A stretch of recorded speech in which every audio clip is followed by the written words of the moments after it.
Good evening, and welcome to Nerder with me, your host, Leslie. So, a couple of notes before we begin. One, if you're watching on my YouTube channel, you may notice that it's called Needed. That's because I'm a genius and autocorrect is a jerk. So before I realized it had changed Nerder to Needed, I hit save, and that was my second name change because I couldn't decide how to spell it. N-E-R-D-E-R or N-U-R-D-E-R. Anyway, so in 2 weeks it'll be Nerder with a U, by the way. The second is we have 1, house guests, and 2, the house is under renovation, so you may hear some background noise. Anyway, this is the case of Dr. Crippen and his wife, Cora, and his mistress, Ethel, and all of Cora's lovers. I know, it's great. So, what we are going to decide at the end, what you are going to decide for yourself at the end is, did he do it? Or didn't he? Let's get into it. In 1894, Dr. Holly Harvey Crippen married his second wife, a woman by the name of Corinne Turner, or Cora. They had met in New York, where Dr. Crippen practiced as a homeopath and worked for Munyon's Homeopathic Pharmaceutical Company. Cora was a musical hall singer who performed under the name Belle Elmore. Her lively personality was a complete contrast to his very gentle, quiet demeanor. Cora was also supposedly very promiscuous and had many open relationships. So in 1897, they moved to England, where Crippen continued to work with Munyon Pharmaceuticals. Not long after the move, however, Crippen lost his job. Supposedly because he was spending too much time managing his wife's career. He found employment as a manager of Druitt's, D-R-O-U-E-T'(S), Institute for the Deaf. Yes, for those of you that know, I'm an American Sign Language interpreter. That is wild that is a part of the story, and also to me, very cool. Yeah, I nerded out a little bit. Anyway, moving on. So anyway, he lost his job. He gets another job at the Institute for the Deaf around 1903. But the pay was, let's just say, a lot lower than what he was used to. So they took lodgers in to supplement their income. And of course, Cora struck up a relationship with one of the lodgers. Crippen, meanwhile, had met Ethel Leneuve. Ethel was a secretary at the Institute for the Deaf. She soon became Crippen's mistress, as well as his alleged co-conspirator in the murder of his wife. In 1910, after a party at their house, Cora disappeared. Poof.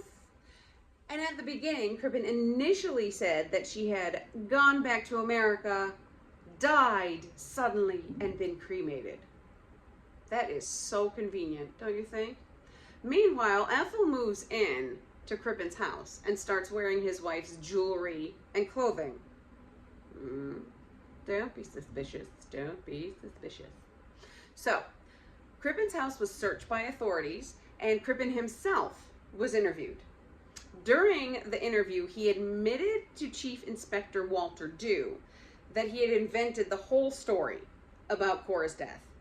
He claimed to be humiliated that Cora had supposedly fled to America with one of her lovers. Authorities initially bought this story, but not long after the interview, however, Crippen and Ethel boarded a ship called the Montrose, bound for Canada. Again, not suspicious at all. So this hasty departure led the authorities to start another more thorough search of Crippen's house. This time around, they found a human torso, missing its head, arms, and legs, entombed under the brick floor of the basement.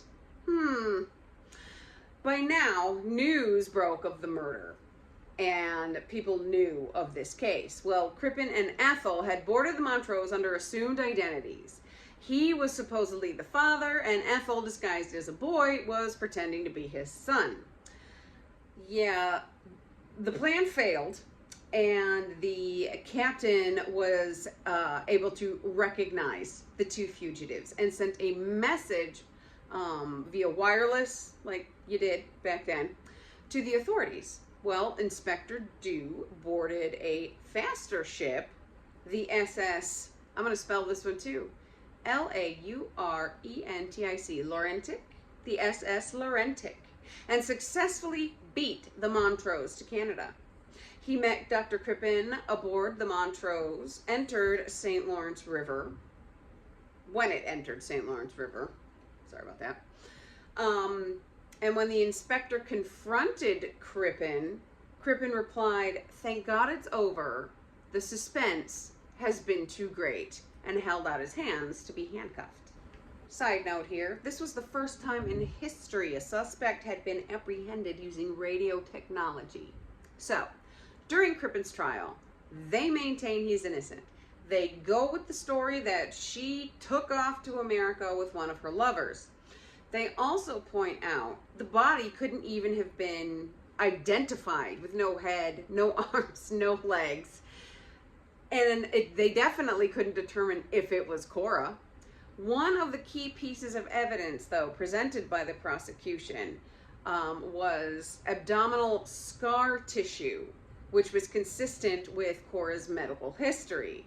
Furthermore, drugs like scopolamine and hyoscine were found in the remains which Crippen had, in fact, purchased prior to the murder. It took the jury only 27 minutes of deliberation to find Crippen guilty of the murder of his wife. He was hanged November 23rd, 1910. At Crippen's request, a photograph of Ethel was placed in his coffin with him when he was buried. For her part, Ethel Leneve was charged only as an accessory after the fact. She moved to the United States the very same day that her lover was executed. Ah, true love. As you can see, my camera fell down and I had to readjust it. Awesome. So the high-profile nature of this case made Crippen kind of a household name. The case inspired stories and novels by various authors, etc., film and television adaptations, and there's even a waxwork of Dr. Crippen that you can find in the Chamber of Horrors at Madame Tussauds in London. Now, here's a note.